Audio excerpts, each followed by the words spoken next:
이사야 19장 1에서 17절 제목이 섭리입니다.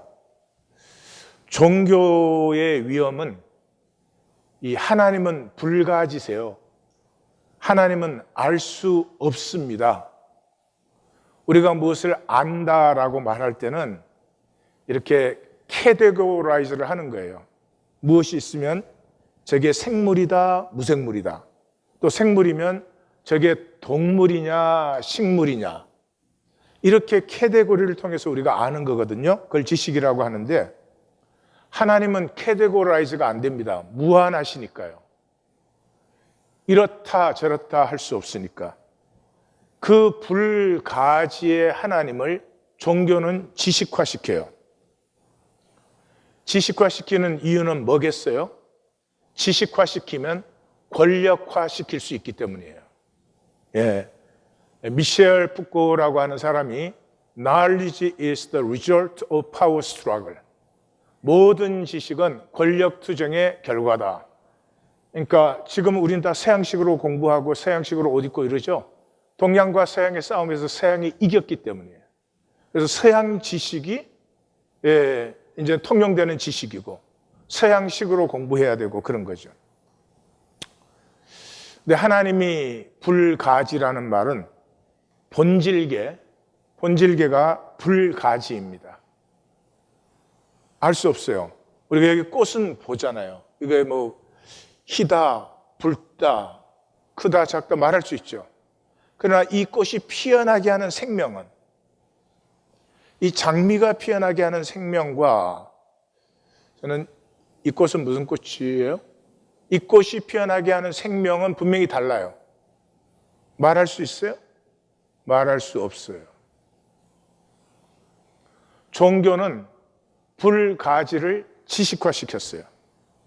왜요? 지식화시킨 적이 권력을 잡기 때문이죠. 그래서 기독교 2000년 내내 정통, 밥통 그런 싸움을 싸우고 있어요. 필요한 면이 없는 건 아니지만 그걸 가지고 하나님을 알고 하나님을 살려고 했더라면 얼마나 지금 기독교는 아름답고 진리의 종교가 되어 있겠어요. 이사야 19장 1절에서 17절까지는 만세 전부터 하나님의 섭리가 있었어요. 당연하죠. 하나님의 계획이 있어서 이 모든 것이 창조되었어요. 그리고 이 역사를 통해서 반드시 이루어지는 것은 하나님의 뜻이에요. 하나님의 섭리예요. 이 섭리라고 하는 것은 지식으로 말할 수가 없어요. 마치 아이가 태어나서 엄마가 아이를 품고 이렇게 양육을 해요. 그러면 아이는 그 엄마의 가슴을 느끼고 생명 관계가 자라나요. 이걸 아이가 무슨 지식화시킬 수 있고, 우리 엄마는 뭐 대졸 엄마인데, 우리 엄마는 뭐 이 초등학교도 못 나온 엄마인데, 이런 아이는 없죠. 생명 관계를 통해서 믿음을 배워요. 엄마가 나를 보호하고 지켜주고 사랑하고, 그리고 그 믿음이 충분할 때 아이는 자기일 수 있어집니다. 물론 인간관계에서는 이렇게 잘 안 되죠. 부모는 부모대로의 허무와 욕망이 있으니까. 그러나 생명관계에서 믿음이 생기고, 믿음이 생긴 사람은 반드시 자기를 살고 자기를 피워내는 것이에요. 19장의 출발은 보라, 힌네이 하는 단어입니다. 이제 여호와께서 애굽에 임하십니다. 우리 이사야서에 하나님은 숨어 계시는 하나님, 성경의 하나님은 숨어 계시는 하나님이시죠. 그 하나님은 꼼짝도 안 하시는 것 같아요. 하나님 뭐 나타나서 뭘 하신 적도 없고, 뭐 지금 전쟁이 터졌는데 하나님이 좀 개입해가지고 얘들아 싸우지 마라 뭐 이러지도 않으시고, 그럼에도 불구하고 이 현상 세계가 이루어지는 것이 아니라 이루어지는 것은 아무것도 안 하고 계시는 것 같은 하나님의 섭리, 천천히 흐르는 하나님의 섭리가 이루어지는 것입니다. 그리고 이 이루어지는 섭리는 하나님의 때가 되었을 때 나타나는 것이죠. 그래서 애굽에 하나님의 역사가 드디어 나타나는 시간이 되었어요. 그 시간에 당연히 우상들은 떨고 마음은 높고 서로 간에 격동하고 정신이 쇠약하여지고 우상, 마술, 점술, 요술을 의뢰하고 잔인한 주인, 포악한 왕의 손에 내가 너희를 붙인다. 여기서 중요한 것은 2절과 4절에 하나님께서 내가, 이 모든 것을 내가 하는 것이다. 너희 생각에는 역사가 그냥 멋대로 흐르는 것 같지만 내가 섭리한 것이고 나의 때에 이것이 나타나는 것이다. 그래서 여기에 백성이 백성을 치고 성읍이 성읍을 치고 하는 이 모든 것은 이 25왕조가 들어서기 직전인, 다시 말해서 애굽이 와해되어 있는 상태에서 성읍마다 왕이 하나씩 있었어요. 지금 현재 기록에 나타나는 왕만 18명이에요. 그러니까 그때로 가시면 혹시 하나 할 수 있을지 몰라. 근데 수십 명이 있었죠. 이것을 내가 애굽인을 격동시켜서 서로를 치게 했다. 내가 애굽을 잔인한 주인 왕의 손에 붙이게 했다. 이것은 이제 두말할 것도 없이 715년에 샤바카가 구스의 왕이 멤피스를 점령한 그때를 얘기하고 있죠. 멤피스는 나일강이 이렇게 쭉 흘러서 여기 멤피스에서부터 삼각주로 쫙 강이 갈라집니다. 그래서 멤피스가 애굽의 중앙 부분이죠. 그것을 이제 샤바카가 점령하는 것인데, 샤바카가 그걸 점령하는 그 순간까지 이 성읍마다 다 자기가 왕이 돼가지고 서로 싸우느라고 정신이 하나도 없어요. 반드시 섭리가 이루어진다. 이것이 19장, 특별히 이 전반부의 강조점이에요. 그런데 섭리가 이루어진다면 섭리를 살아야 되잖아요. 섭리가 이루어지고 있는데 섭리를 살지 않는 사람은 섭리에서 단절되겠죠. 바깥 어두운 곳에서 슬피 울겠죠. 섭리가 이루어지는 것이 분명하면 우리는 그 섭리에 참여하는 자, 섭리를 살고 누리는 자가 되면 되는데, 섭리가 이루어진다는 것은 모두가 압니다. 이걸 부정할 사람은 없죠. 그럼에도 불구하고 실제로 섭리를 사는 자는 거의 없습니다. 왜냐 그러면 우리의 에고는 실제를 거부하니까요. 에고는 실제를 직면하면 없어지잖아요. 내가 세운 이 나의 거짓 세계, 사람들에게 요리 보이고 조리 보이고 호호호 그러고 조리 말하고 자기가 만든 자기의 그 좁쌀 세계, 에고는 그 세계를 지키려고 몸과 마음을 다 바치는 것이죠. 그런데 그게 실제가 탁 부딪혀 오면은 그냥 안개가 도말되듯이 사라져 버리는 것이에요. 그러므로 실제라는 진리는 우리가 분명히 알지만 실제를 사는 자가 없죠. 이것이 역사의 시작이죠. 창세기 3장 5절에 너희 눈이 밝아져. 이 선악과의 열매를 먹는 날 너희 눈이 밝아져. 너희 눈이 밝아진다는 말이 뭐예요? 단절된다는 말이에요. 단절이 돼서 그때부터 뭐가 보여요? 이게 내게 손해냐 이익이냐가 보이는 거예요. 이게 새빨간 거짓말이죠. 이 현상 세계에서 내가 하나님을 믿든지 안 믿든지 내게 일어나는 모든 일은 그 일을 통해서 하나님이 합력하여 선을 이루시는, 다시 말해서 그 모든 것을 통해서 내가 피어나게 하는 것이죠. 그런데 자기 눈이 밝아져 가지고 손해의 이익으로 이 모든 것을 봐요. 그러니까 내게 싫은 것은 다 뿌리쳐요. 배척해요. 내게 이익이 된다고 하는 것만 받아들이려고 합니다. 결과는 뭐죠? 나에 대한 하나님의 모든 섭리를 폐해버리는 것이. 하나를 그대로. 그러면 그 섭리를 폐하고 나는 뭘 하고 있죠? 하나님과 같이 되어. 지금 우리가 다 자기 세계의 하나님이에요. 그래서 섭리의 반대는 내 마음대로예요. 섭리는 나는 먼지보다 작음에도 불구하고 하나님의 이 무한 창조의 신비 안에 내가 있어서 그 광대한 섭리를 이 먼지처럼 작은 내가 하나가 됨으로 그 모든 것을 누리는 것이 섭리고요. 그 반대는 이 먼지보다 작은 좁쌀 세계에서 내가 내 마음대로 사는 것. 그것이 섭리의 반대예요. 자, 애굽의 하나님의 섭리가 나타나는 때, 내란이 일어나서 정신이 없을 때, 그때가 하나님께서 같이 임하시고 계십니다. 바닷물 강이 마르고 악취가 나고 갈대 부들이 시들고 언덕의 초장과 밭이 다 말라 없어지고 어부들이 탄식하고 낚시하는 자 그물하는 자들이 슬프고 피곤하고 세마포 배짜는 자와 품꾼도 다 근심합니다. 총체적 파탄이 일어납니다.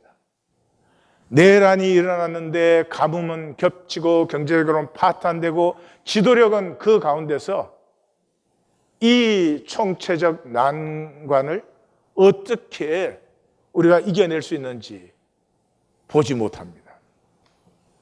이것이 당연을 살지 않은 애굽이 당연히 만나는 당연입니다. 이것이 우리의 삶이에요.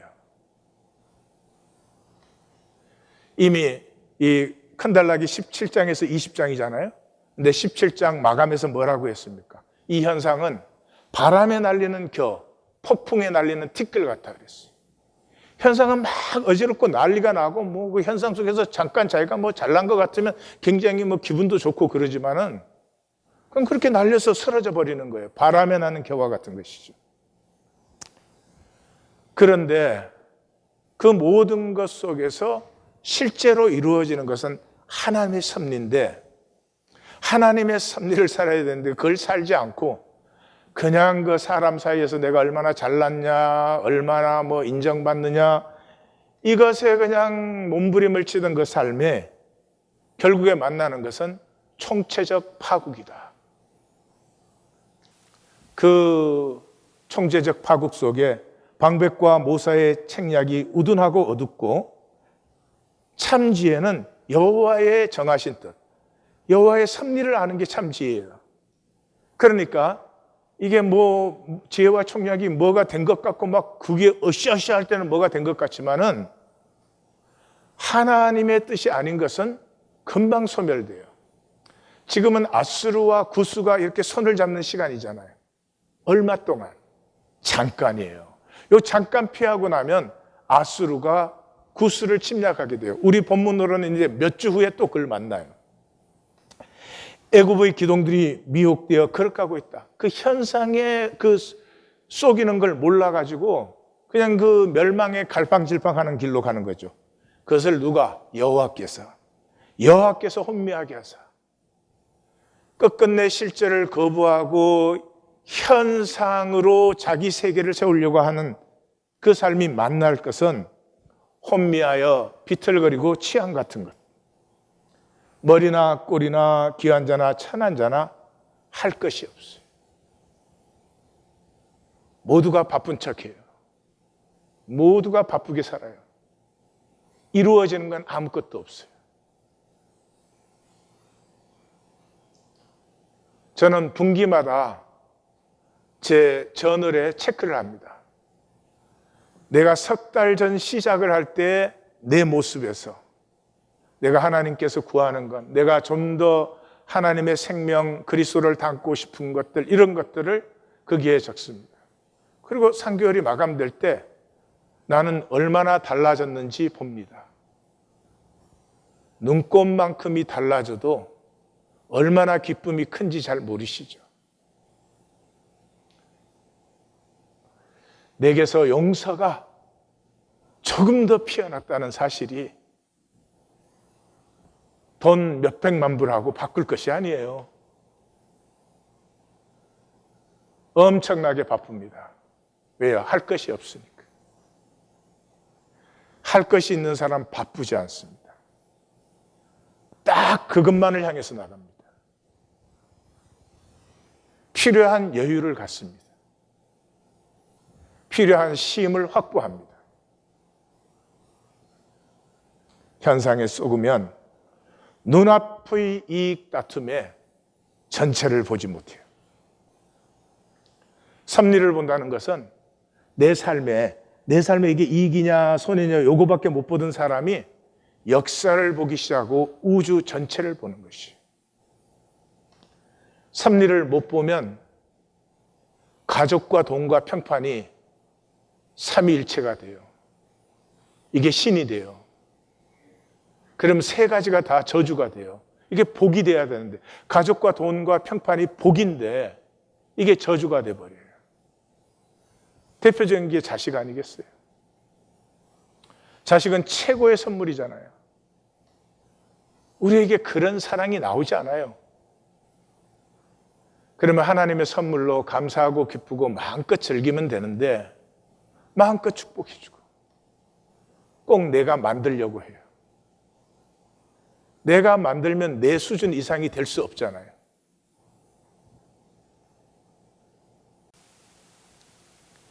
근데 실제가 아닌 거짓을 속은 우리는 내가 만드는데 내 수준 이상이 될 것으로 착각을 해요. 돈도 평판도 있으면 누리세요. 감사하고 없을 때는 좀 불편하고 나를 성숙시키는 시간으로 받으시면 돼요. 하나님의 섭리에 참여한다는 것은 그냥 내가 나대면 되는 거죠. 하나님의 섭리에 이하권을 창조했으면 하나님이 창조한 이하권이만 되면은 이 섭리 전체와 하나가 되고 조화가 되는 거죠.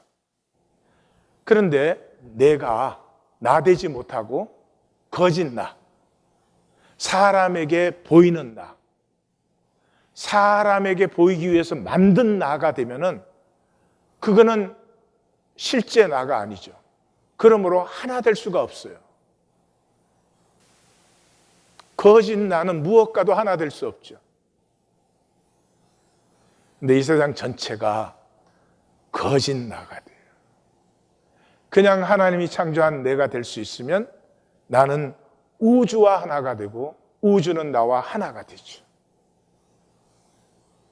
내가 잘나서 누리는 게 아니고 우주와 내가 하나이기 때문에 필요한 것은 언제든지 누릴 수 있고 또 내가 필요한 자리에는 언제든지 생명을 나눌 수 있는 사람이 되는 거죠. 리차드 바크의 그 갈매기의 꿈에 제일 마지막에 이제 생각 속도로 날게 됩니다. 생각 속도로 난다는 것은 이 표현이죠. 우주와 하나가 된 것이죠. 내가 거기를 생각하는 순간에 나는 이미 거기에 있으니까요. 그러니까 모든 것과 하나가 된 상태죠. 우리 오디오를 한번 듣겠습니다. 아침 해가 떠오르면 1000마리쯤 되는 갈매기 떼가 먹이를 얻기 위해 해안가에서 분주한 다툼을 시작한다. 하지만 갈매기 조나단은 해변으로부터 멀찌감치 떨어진 곳에서 홀로 조심조심 날개짓을 하며 저공 비행을 연습하고 있다. 하지만 번번이 비틀거리면서 속력을 잃기 일쑤다.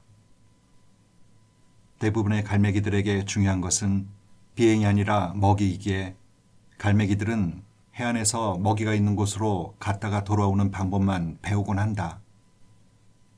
하지만 조나단에게 중요한 것은 먹이가 아니라 비행이었다. 비행 자체에 대한 열망과 호기심으로 가득한 그는 매일 혼자 수백 번씩 빠른 속도로 저공 비행하는 연습을 하고 있었다. 이런 조나단을 보고 어머니와 아버지는 걱정이 앞섰다. 왜 그러니 존? 왜 그래?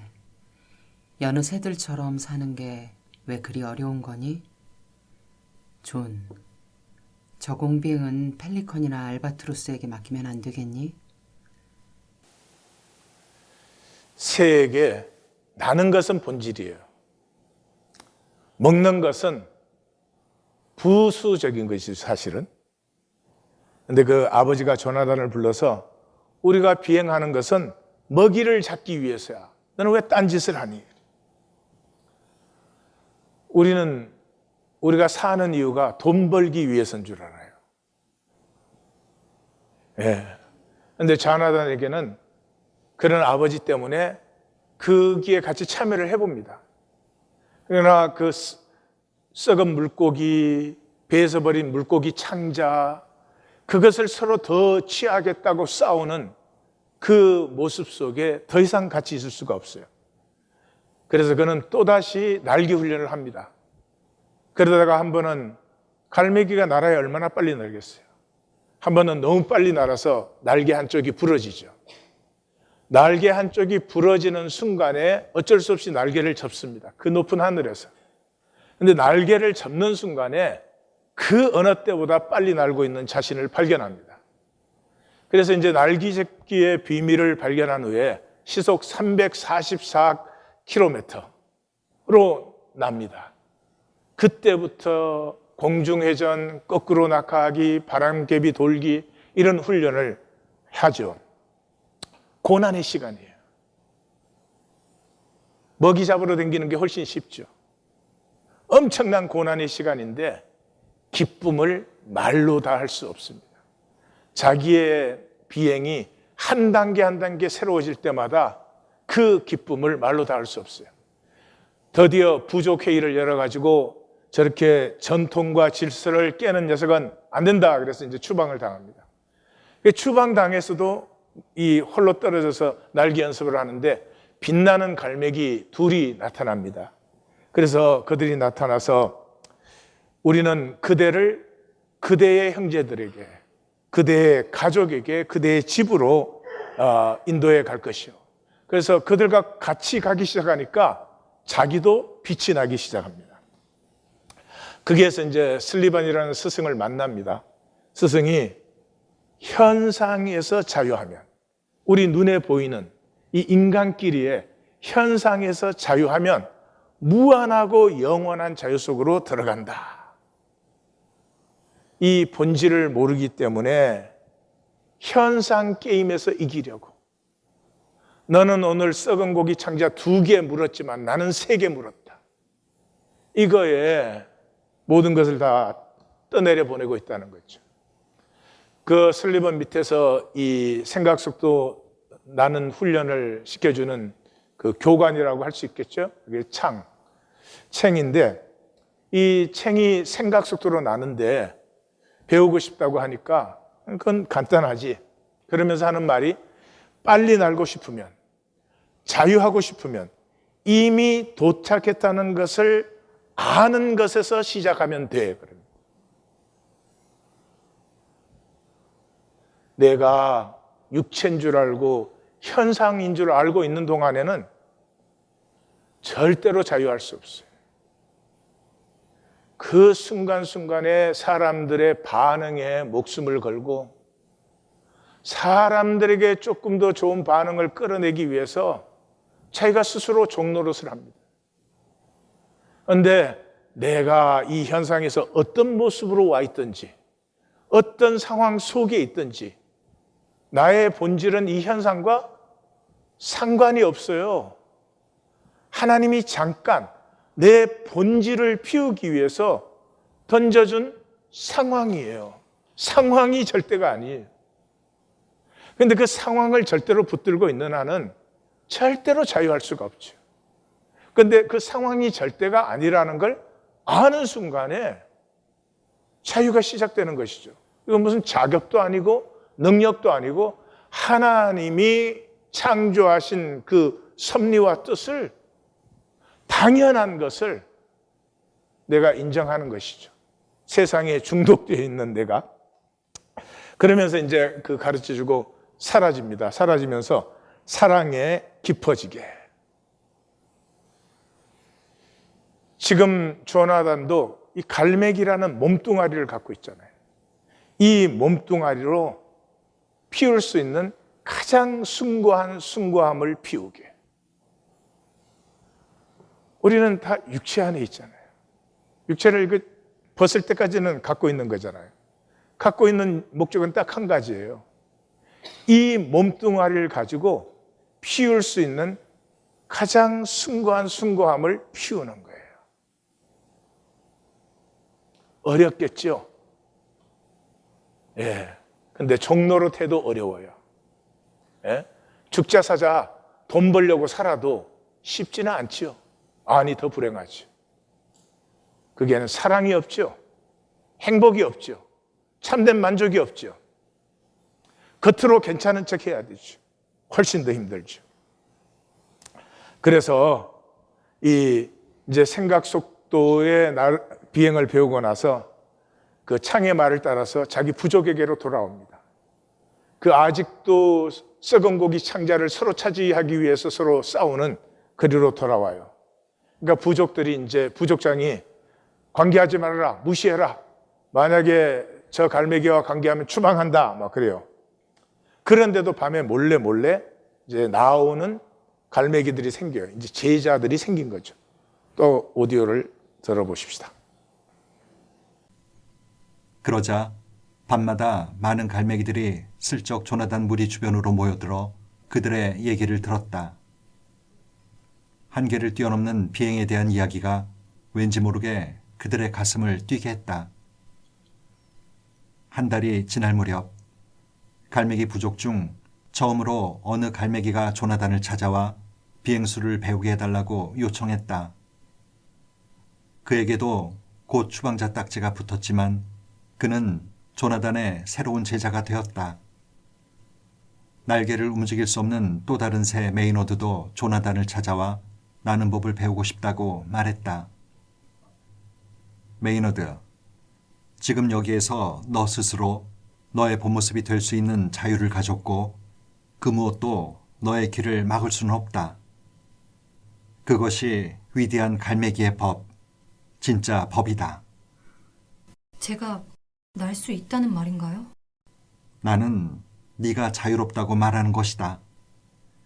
자유가 존재의 본성이고 그 자유를 막아서는 것은 무엇이든 무시해야 한다. 그게 의식이든 미신이든 어떤 형태의 제약이든. 스승님이 특출하기 때문에 자유롭게 날 수 있는 건 아닌가요? 플래처를 봐라. 로에를, 찰스 롤런드를, 주디 리를. 그들이 특별하고 재능이 있고 성스러운가? 그대보다 나을 게 없으며 나보다 나을 게 없다. 유일하게 다른 점은 딱 하나의 차이는 그들은 본디 자기가 누구인지 이해하기 시작했고 그것을 수행하기 시작했다는 것뿐이다. 이 제자들을 길러놓고 이제 자나단은 떠납니다.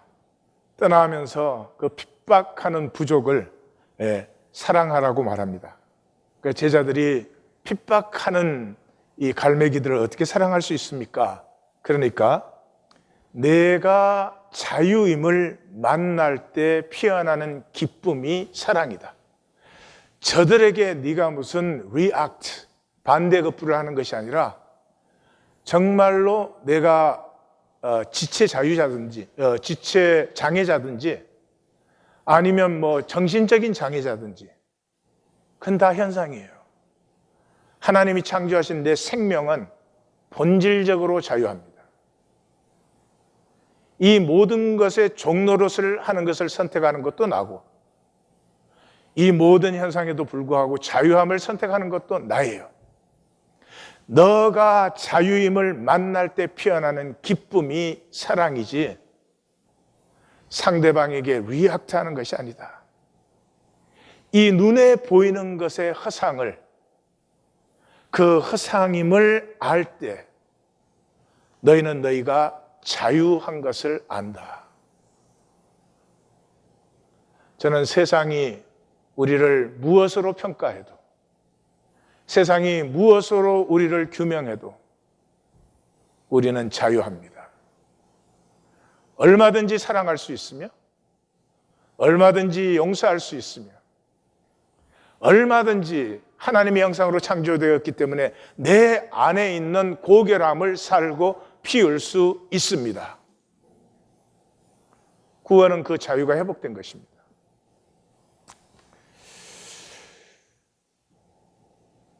이 조나단이 떠난 후의 얘기를 또 들어보겠습니다.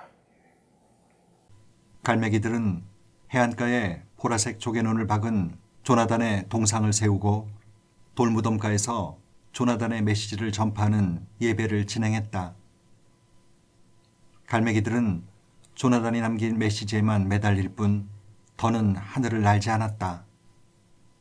이제 좀 생각이 있는 젊은 갈매기들은 역설적으로 비행, 위대한 갈매기, 조나단 같은 말에 마음을 닫았다.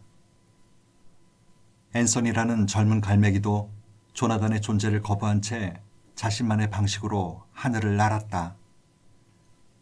그는 여전히 자유롭게 하늘을 날고 싶어하는 몇 안 되는 갈매기 중 하나였다. 어느 날 비행 중에 그는 다른 갈매기가 뿌연 유성처럼 빠른 속도로 곁을 나는 것을 봤다. 이봐요. 뭘 하고 있는 거예요? 놀라게 했다면 미안하군. 그대를 쭉 지켜보고 있었지. 그저 장난삼아. 그대와 부딪히려 한 건 아니야. 아니요. 아니, 그게 아니라요. 그게 뭐였습니까? 아, 재미난 비행이라고 하면 되겠지. 정말 이것을 잘하고 싶다면 약간의 수련이 필요하지만 괜찮아 보이는 일이긴 하지. 그렇게 생각하지 않나? 이건 아름답다고 해야겠죠. 그런데 갈매기 부족 주위에서 뵌 적이 없는 분이군요. 아무튼 누구십니까? 조나단이라 부르게.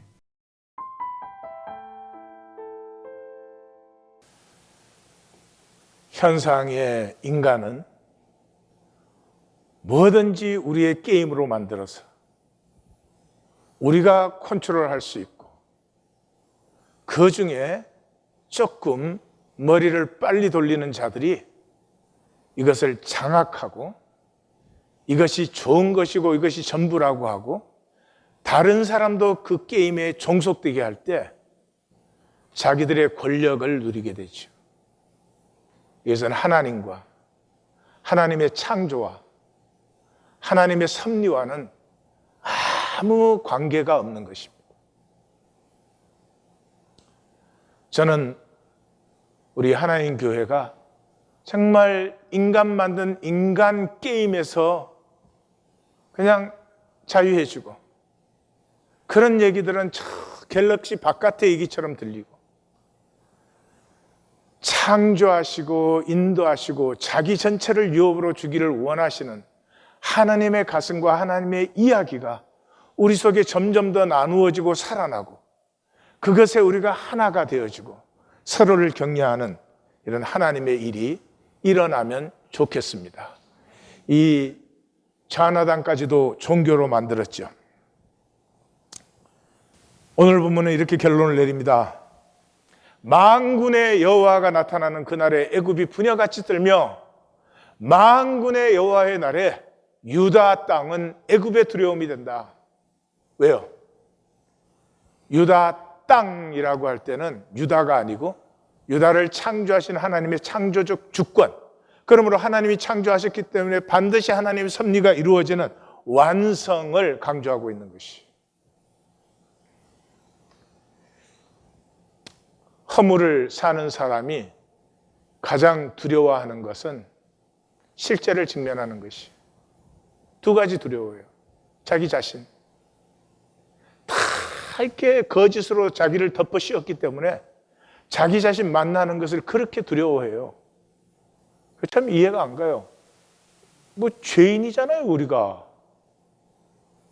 내가 이렇게 거짓됩니다. 하나님에게까지도 나는 거짓됩니다. 내가 교회 가서 진실을 얘기해 본 적이 없습니다. 나 자신도 내가 누군지 모르겠습니다. 하나님, 진짜 나를 이제 만나게 하옵소서. 아프죠. 그러나 또 못 만날 것이 무엇이 있습니까? 그 다음에 두 번째 실제가 뭐예요? 죽음이죠. 이 현상 세계는 끝이 있어야 되는 것이에요. 그런데 안 죽을 것처럼 그렇게 살아요. 내가 어찌하여 듣지 못하였느냐? 이 일들은 내가 태초부터 행한 바요 상고부터 정한 바다. 이제 내가 이루어 이 세상 역사는 다 허물어지는 성업이 될 것이다. 오늘 본문 말씀은 사실은 이렇게까지 설명하기에는 너무나 단순한 말씀이죠. 인간들이 난리를 치지만 이루어지는 것은 하나님의 섭리다. 그럼에도 불구하고 그 섭리를 폐하는 우리의 모습이에요. 이제는 그만, 이제는 일어나 걸어야 됩니다. 일어나 걷기 위해서 내가 무엇을 해야 합니까? 저는 이 하나님 교회 목회자인 저는 딱 한 가지밖에 없습니다. 영혼 구원입니다. 제겐 다른 게 관심이 없습니다. 영혼 구원이 나의 모든 관심입니다. 영혼이 구원됐다는 말은 단절되었던 우리가 하나됨으로 회복됐다는 것이죠. 종교는 단절된 채로 자꾸 구원받았다고 해줘요. 그러니까 이게 얼마나 악하고 이 하나님 앞에 어떻게 하려고 그런 거짓말을 하는 거죠? 어떻게 구원받았는데 단절된 채로 있어요? 영혼이 구원됐다는 말은 하나님과 하나님 안에서 내가 만유와 하나가 되었다는 것이죠. 그래서 이제는 선택할 시간입니다. 내가 현상의 존재로 계속 갈 것인지 아니면 나의 본질을 회복할 것인지. 현상의 존재에게는 가족과 돈과 평판이 전부예요. 이거 다 끝에 쓰러져 없어지는 거예요.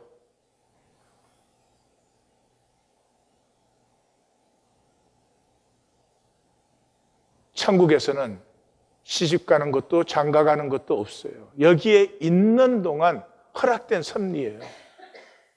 그걸 절대화시키면 평생을 거짓 가치로 사는 거죠. 본질은 무엇이에요? 만유가 하나예요. 하나라는 말은 무와 가정에서 나 그런 사람 있어요? 가정에서는 그냥 하나로 같이 사는 것이죠. 이 하나 되었을 때 실제를 누립니다. 근데 실제를 누린다는 다른 말은 아픔으로 교통하는 것이에요. 자녀는 우리 모두가 아파합니다. 자녀는 실제이기 때문에 그렇습니다.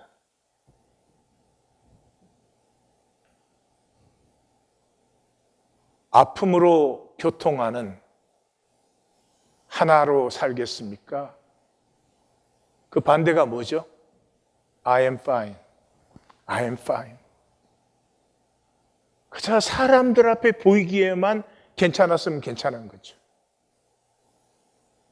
사람들에게 그렇게 보일 때에 나의 본질, 나의 실제는 생각조차도 하지 않습니다.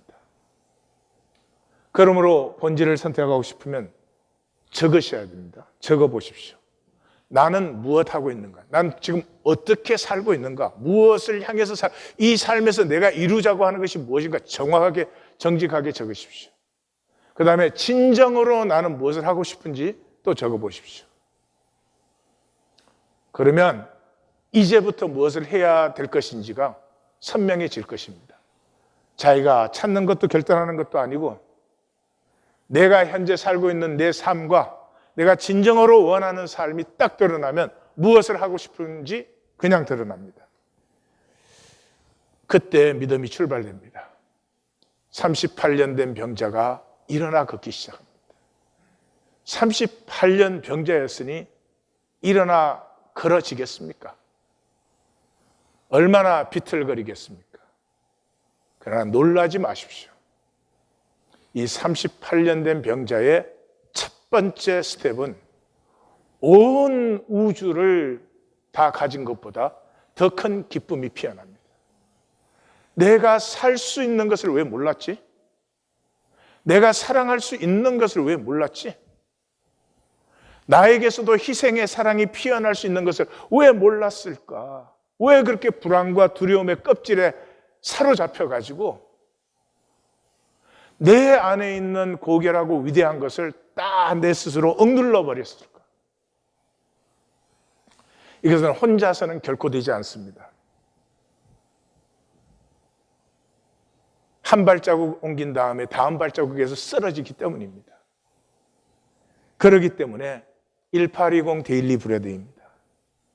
우리의 믿음은 상과 분열되어 있습니다. 이원화되어 있습니다. 함께 격려하지 않으면 일원화가 일어나지 않습니다. 우리의 가슴은 이미 단절되어 있습니다. 혼자서는 옆에 사람이 죽어가고 정말 사랑하고 싶어도 그렇게 되지 않습니다. 서로의 아픔이 조금씩 통하는 속에서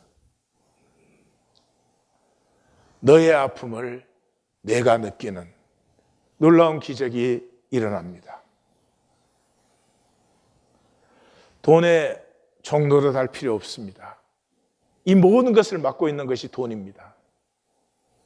왜냐하면 종로를 탄다고 더 주지 않으니까요. 돈에 대한 욕심은 모두가 수치스러워합니다. 돈에 욕심 부르면서 나 자랑스럽다 이런 사람 없죠. 그 말이 뭐죠? 중심과 삶을 돈은 분리시켜버립니다. 그래서 페르노이아가 일어납니다. 중심과 삶이 분리된 현상을 페르노이아라고 해요. 돈은 있으면 즐겁게 누리면 돼요. 없을 때는 하나님께서 나를 성숙시키는 시간이구나 그러시면 돼요. 그 이상으로 안타까운 면이 있지만은 그렇다고 해서 절대화시킬 필요는 없습니다. 왜냐 그러면 실제로 이루어지는 것은 만군의 여호와의 섭리이기 때문이에요. 여기에 속으면 그냥 좁쌀세계에 그냥 끝까지 거짓 왕 노릇하다가 저 애굽의 그 수많은 왕들이 단번에 무너진 같이 똑같이 그렇게 되는 거죠. 마귀에게 속아서 결코 죽지 아니하리라. 내가 하나님과 같이 되어 선악을 알리라. 여기에 쏘가버리는 거죠. 단절의 거짓에 쏙지 마십시오. 우리는 한 하나님께서 창조하신 한 형제 자매요. 만유는 한 아버지에게서 나온 것입니다. 현상세계에 우리의 진실을 표현하게 하기 위해서 나 스스로 자원하는 심령으로 하나님을 사랑하는 것을 선택시키기 위해서 현상세계에 들어와 있지만은 현상세계조차도 단절은 실제가 아닙니다. 단절되어 있으면 어떻게 꽃이 핍니까? 단절되어 있으면 어떻게 오늘도 태양이 떠오릅니까? 아닙니다. 단절의 거짓에 쏟지 마십시오. 끝까지 단절의 거짓에 쏘가서 결국은 하나를 그대로 내가 피워야 될 삶은 완전히 섭리를 피해서 사라져 버리고 하나님의 그 씨앗 하나 남는 상태로 들어가서는 되지 않습니다. 하나님의 생명을 우리에게 주셨다. 그 말이 하나님의 무한과 영원을 우리가 누리게 하셨습니다. 하나님은 이 조그마한 지구 하나를 창조하셔서 이 지구에 이렇게 아름다운 신비를, 그 창조의 원리를 우리에게 보여주셨습니다. 마귀의 통치 아래서도 얼마나 아름다운 세상입니까?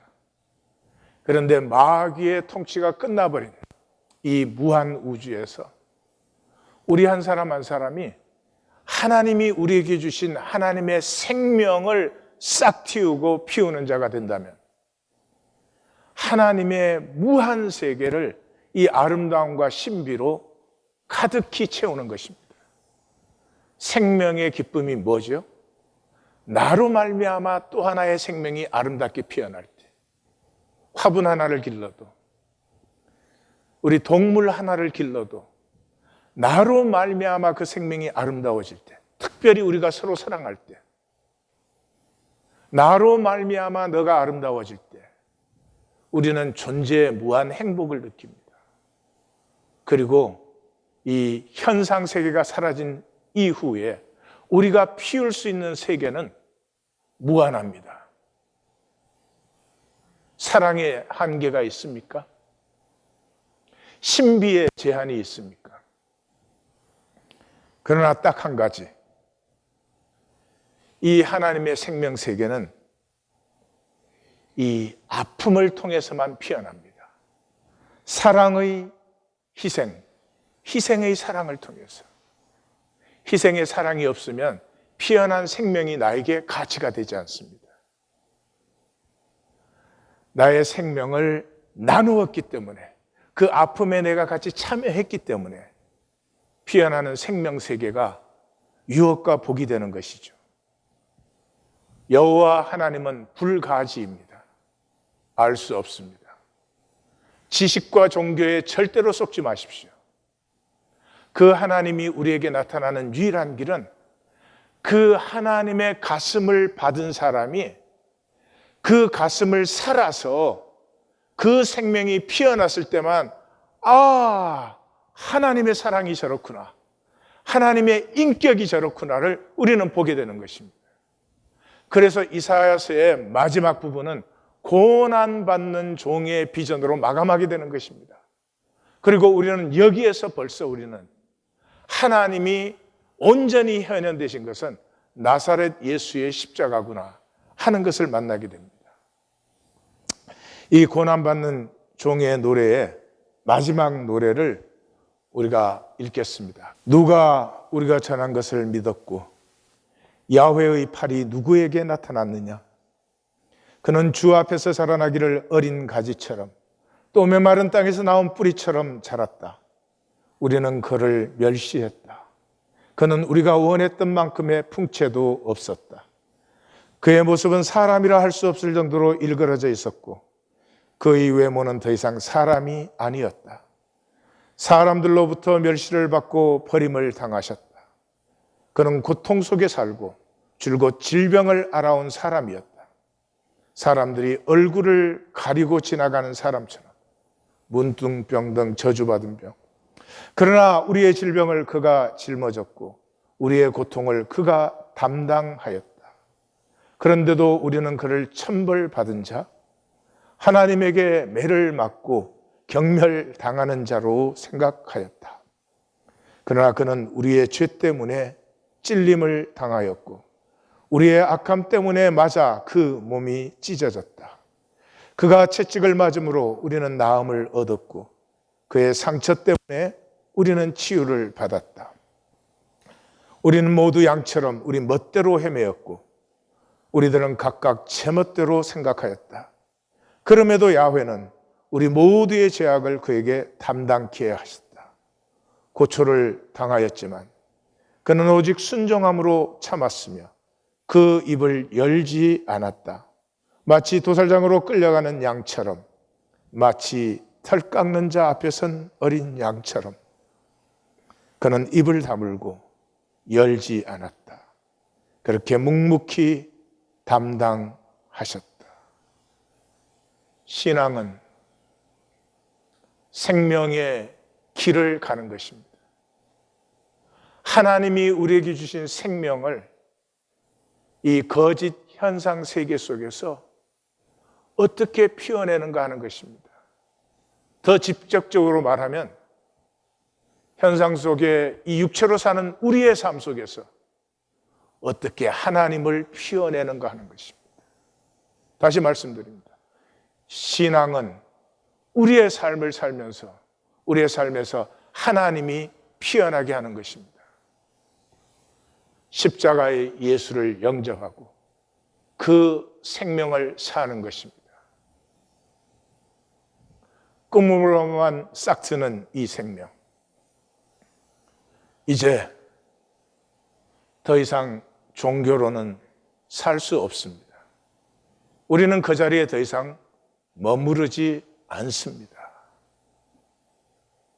우리는 하나님의 길로 나아갑니다. 기도하십시다.